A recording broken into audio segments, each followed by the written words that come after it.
दोस्तों रात के करीब 7 बजे अपने दोस्तों के साथ शराब पी करके एक दोस्त ने अपने कई सारे दोस्तों को मारने पीटने लगता है और उसी मारपीट में एक का सर भी फूट जाता है। दोस्तों जैसे ही उसके एक दोस्त का सर फूटता है वो फौरन पुलिस को बुला लेते हैं और पुलिस उसको पकड़ करके थाने ले जा करके बंद कर देती है। दोस्तों वो थाने के अंदर बंद होता है और तभी एक नई नवेली लेडीज पुलिस जो कि उस थाने में उसकी नई नई पोस्टिंग हुई थी और बाहर बारिश का मौसम था और तीसरा ही दिन था उस थाने में ड्यूटी ज्वाइन करने का और वो अपने एरिया से घूम टहल करके कई सारे केसेस को देख करके जैसे ही थाने पर पहुंचती है तो जो दरोगा होता है वो उसके ऊपर चिल्लाने लगता है और उस लेडीज पुलिस को काफी भला बुरा कहने लगता है, ढेर सारी गालियां देने लगता है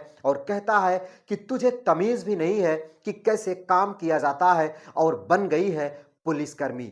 अरे तेरे जैसे तो बहुत सारे लोगों को मैंने घास छीलते देखा है, लेकिन बस अब तुझे ज्वाइनिंग मिल गया है तो तुम मेरे थाने में आ गई है, कुछ भी नहीं कर सकता। लेकिन इतना है कि जब तक तू सुधरेगी नहीं तब तक तेरी ऐसे ही खबर मैं लेता रहूंगा।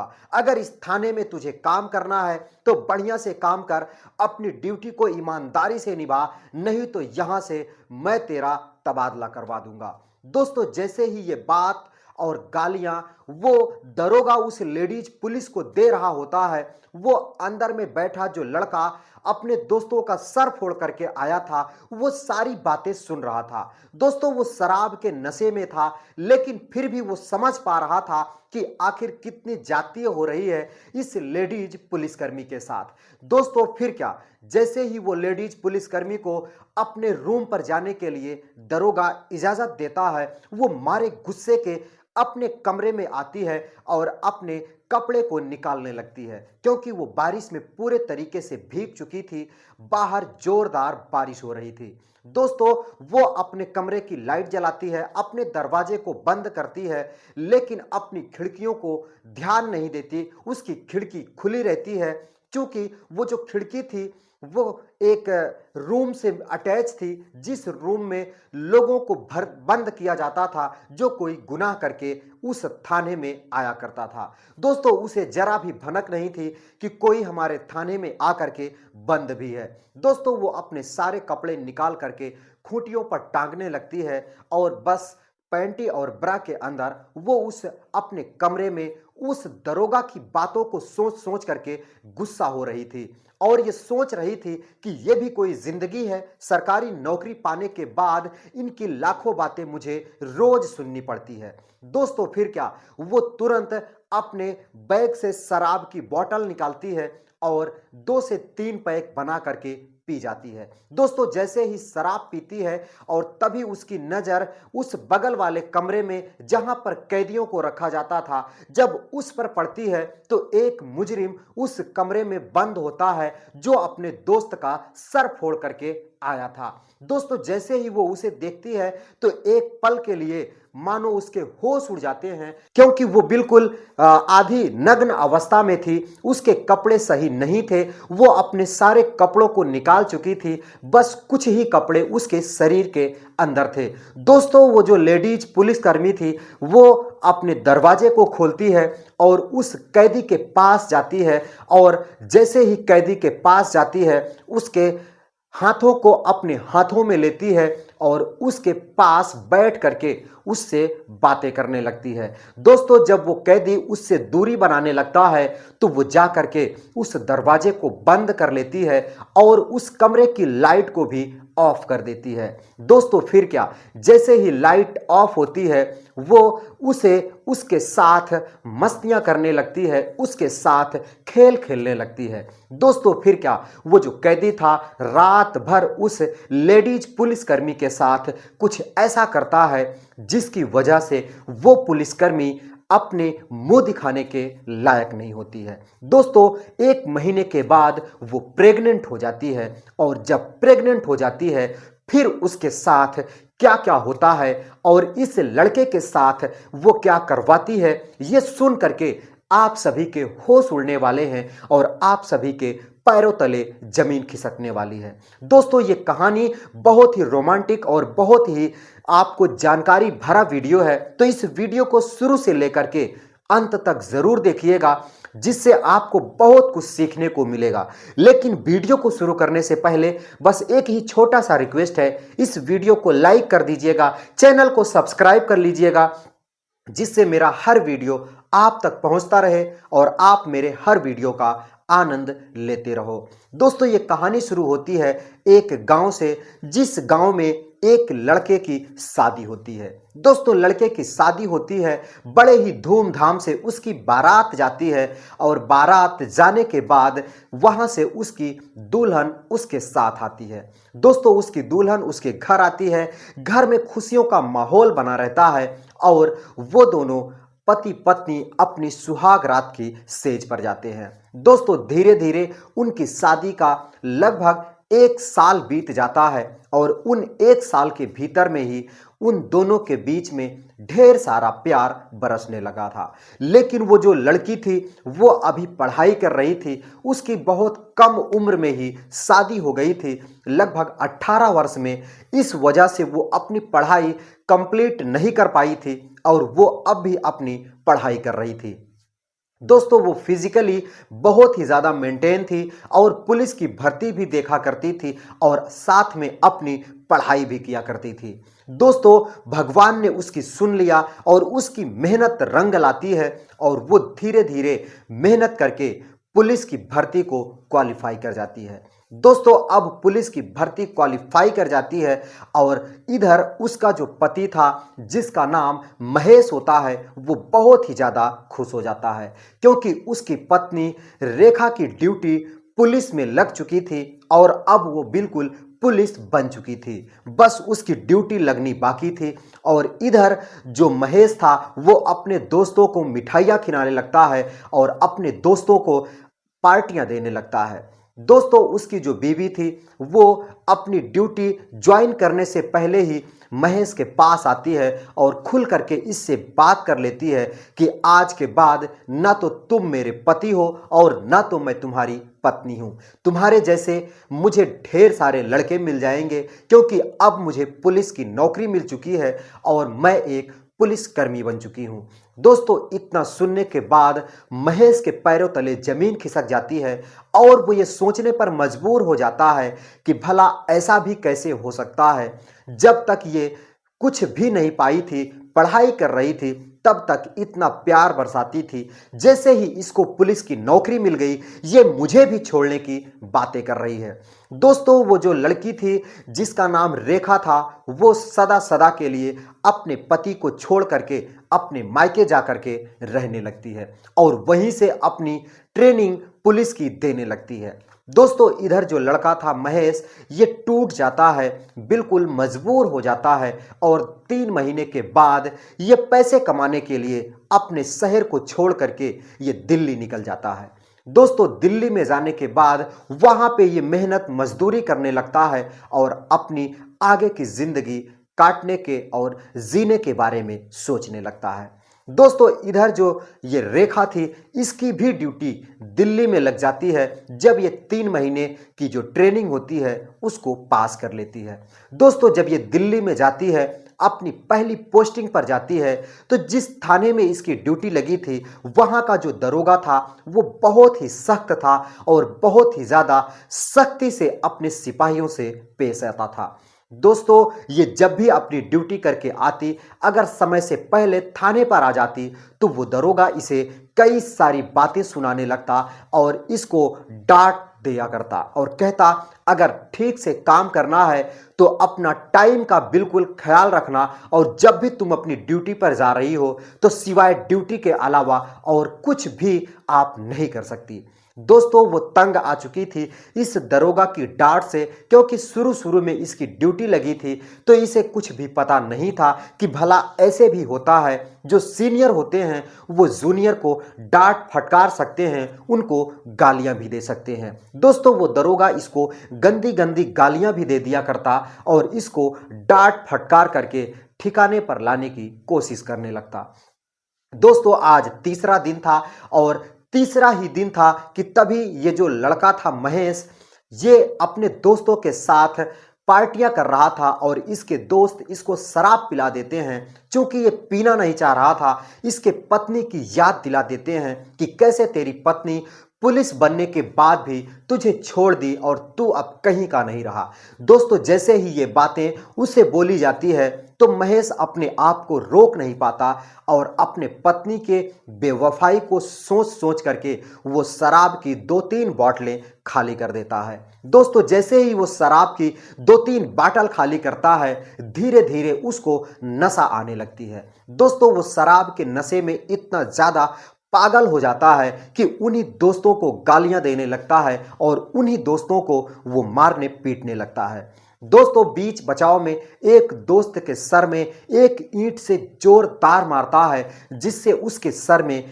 गंभीर चोट आ जाती है और वो वहीं ढेर हो जाता है। दोस्तों जैसे ही वो जमीन पर बेहोश हो जाता है, उसके बचे सारे दोस्तों ने पुलिस को फोन करके मौके पर पुलिस को बुला लिया और उसको पुलिस के हवाले कर देते हैं। दोस्तों पुलिस उसको ले जा करके थाने के अंदर बंद कर देती है और उसके जो मालिक होते हैं, उसके जो घर वाले होते हैं, उनको फोन करके बताती है कि तुम्हारे लड़के ने, तुम्हारे इस व्यक्ति ने एक व्यक्ति का ईंट से मार करके उसका सर फोड़ दिया है। अगर इसकी जमानत चाहते हो तो फौरन थाने पर आ जाओ। क्योंकि वो शहर में काम करने गया था, जिस वजह से उसके घर वाले दिल्ली तक तो नहीं जा पाए और वो रात भर उसी थाने में रहने के लिए मजबूर हो जाता है। दोस्तों पूरी रात वो थाने के अंदर रहने पर मजबूर हो जाता है और तभी वो जो रेखा नाम की लड़की होती है, जिसकी नई नई पोस्टिंग हुई थी उस थाने में, वो अपनी ड्यूटी करके आज थाने में जल्द ही आ जाती है। दोस्तों आधे घंटे पहले ही वो थाने के अंदर एंट्री कर जाती है और जैसे ही दरोगा ये देखता है कि ये लड़की कल भी इसको डांटा था, परसों भी डांटा था और आज फिर से ये आधा घंटा पहले ही आ चुकी है, दोस्तों वो उसको अपने पास बुलाता है और उसको डांटने लगता है। दोस्तों वो जो लेडीज पुलिस थी, जो रेखा नाम की थी, वो उस दरोगा से कहने लगती है कि सर आज बारिश जोरदार हो रही थी, जिस वजह से मुझे लगा कि मैं थाने चल करके कपड़े बदल लूं, क्योंकि सर्दी भी जोरदार लग रही है।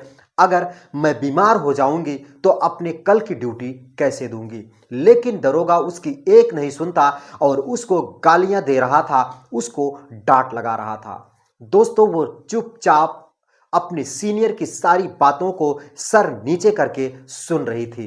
दोस्तों अब तक वो जो लड़का महेश उस थाने के अंदर बंद होता है, वो अपने शराब के नशे से बाहर भी आ चुका था और दरोगा की बातों को सुन करके ये समझ रहा था कि कैसे ये अपने जूनियर को डांट लगा रहा है।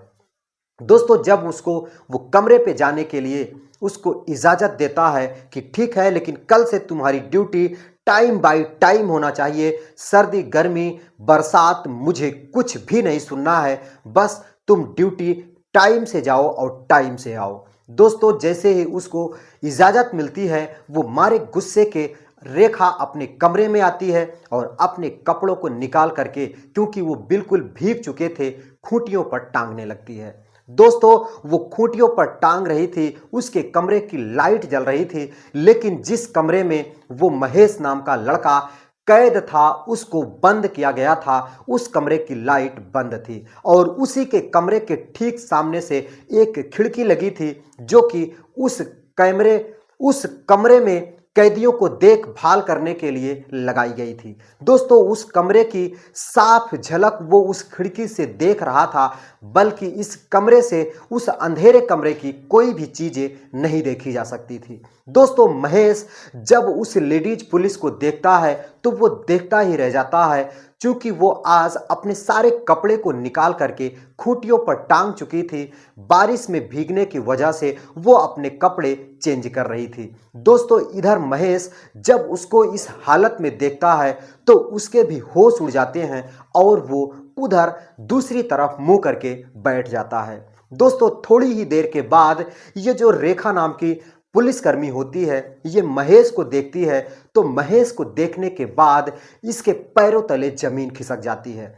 दोस्तों, ये सोचने पर मजबूर हो जाती है कि भला ये कैदी मुझे इस हालात में कैसे देख सकता है। लेकिन ये शराब के नशे में थी और इसके सीनियर की जो गालियां थी ये इसके दिमाग में चल रही थी, जिस वजह से ये बहुत ही ज़्यादा उत्सुक हो जाती है उस लड़के से मिलने के लिए। दोस्तों, ये अपने दरवाजे को खोलती है और उस कमरे में जाती है और जा करके उसके पास बैठ करके उसके हाथों को अपने हाथ में लेती है और उससे बातें करने लगती है। दोस्तों, जो महेश था वो उसे नहीं पहचान पा रहा था, क्योंकि वो उसकी जो हालात थी वो काफ़ी बदल चुकी थी जब से वो नौकरी पा चुकी थी।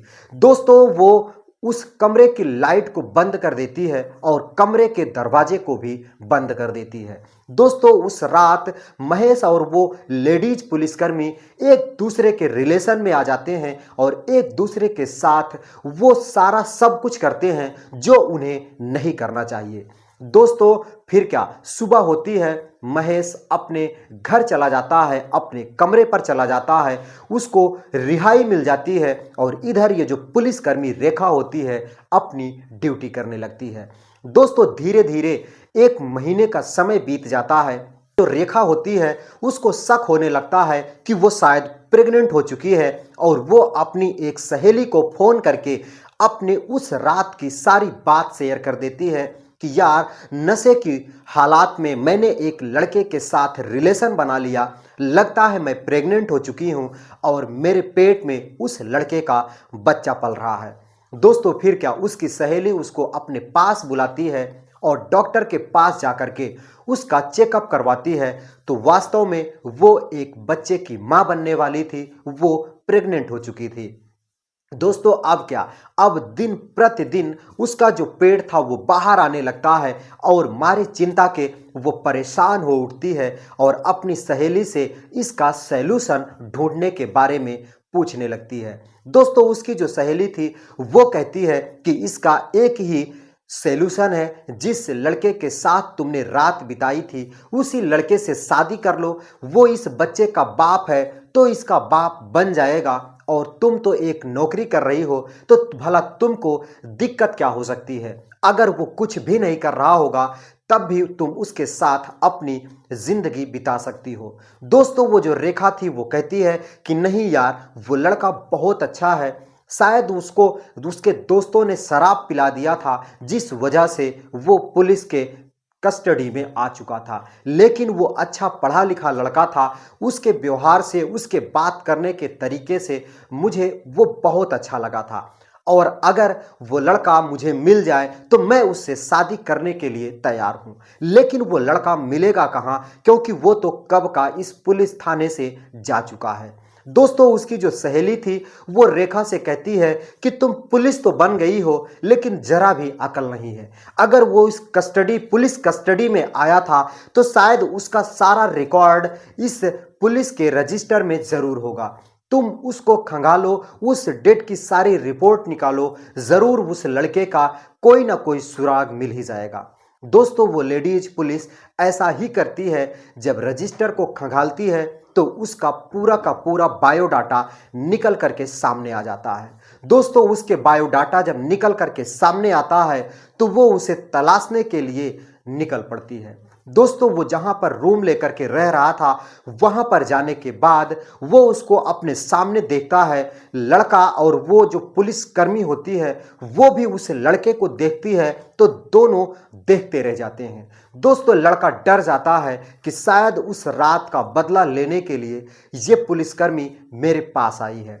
जैसे ही वो उसके पास जाती है तो अपने जेब से मोबाइल निकालती है और अपनी सहेली के पास वो रेखा नाम की जो पुलिसकर्मी होती है फोन लगा करके कहती है कि यार, मैं नहीं कह पाऊंगी, तुम ही इससे बात कर लो। दोस्तों, जब उसकी सहेली उस महेश लड़के से बात करती है तो कहती है कि तुम इसके बच्चे के पिता हो और ये तुम्हारी प्रेग्नेंट हो चुकी है और ये तुमसे शादी करना चाहती है। दोस्तों, जैसे ही महेश उस पुलिसकर्मी से शादी के बारे में बात कर रहा था तो उसे देख देख करके मुस्कुरा भी रहा था, क्योंकि वो उसे पहचान चुका था आज क्योंकि पूरे तरीके से लाइट थी, चारों तरफ से उजाला था, दिन की समय था और वो अपनी पत्नी उस रेखा को पहचान गया था।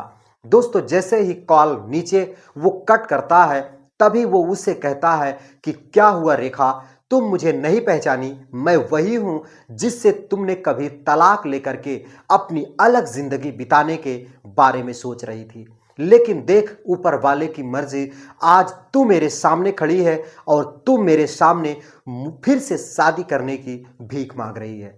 दोस्तों, जो रेखा होती है वो फिर पहचान जाती है उस महेश को, क्योंकि महेश भी इन 1 साल के भीतर काफी बदल चुका था। और जब उसे पहचानती है तो उसके पैर पकड़ लेती है और रोने लगती है, गिड़गिड़ाने लगती है और कहने लगती है कि मुझे माफ कर दो महेश, मैं तुम्हारे साथ बहुत नाइंसाफी की हूं, जिसकी सजा मुझे ऊपर वाले ने दी है। मैं तुम्हारे साथ फिर से शादी करके रहना चाहती हूं, क्योंकि तुम्हारा बच्चा मेरी पेट के अंदर पल रहा है। दोस्तों, महेश उसकी गलतियों पर पर्दा डालता है और उसे फिर से उसके साथ शादी करके रहने लगता है। दोस्तों, ये थी एक कहानी कि कैसे एक लड़के ने एक पुलिसकर्मी को प्रेग्नेंट कर दिया। आपको कैसी लगी? जरा भी अच्छी लगी हो तो जाते जाते वीडियो को लाइक करिएगा, चैनल को सब्सक्राइब। मैं मिलता हूं फिर किसी नई कहानी के साथ किसी नए वीडियो में। तब तक के लिए दीजिए इजाजत। नमस्कार।